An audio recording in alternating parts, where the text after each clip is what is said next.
I was born to two very young parents who were split by the time I was 5 years old. My brother was born soon after me, and my father wasn't very present. And so it was really just the three of us, me, my mother, and my brother. When my brother was 5 years old, he was diagnosed with leukemia. And at one point, his body was 98% cancer, and he had to be kept in isolation. My mother had to support us all financially by herself, essentially. She would have to juggle bills, decide what she could pay, what she couldn't, to enable her to put food on the table for me and my brother. We lived in subsidized housing for pretty much my entire childhood. There was times our power went out or we received eviction notices. We'd sometimes make a game out of how long we could stay in a cold shower.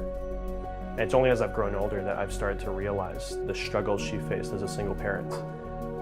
Sometimes I did feel resentment towards my friends or my peers in school because they had the freedom to go on vacations with their families. I had things on my mind like my mother's struggle financially or my brother's struggle in a health perspective. It was just kind of a constant cloud over my head throughout my early teenage years. We didn't realize that there was all these programs that we can access through United Way, which could have eased a lot of the burdens and a lot of the struggles that my mother faced raising us.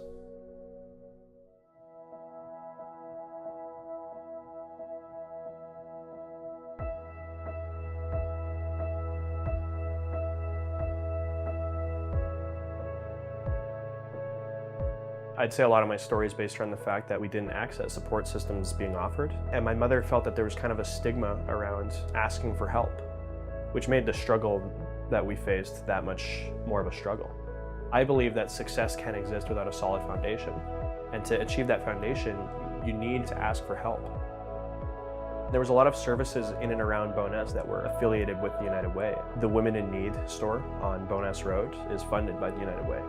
The Bowness Community Association, again, is funded in conjunction with the United Way.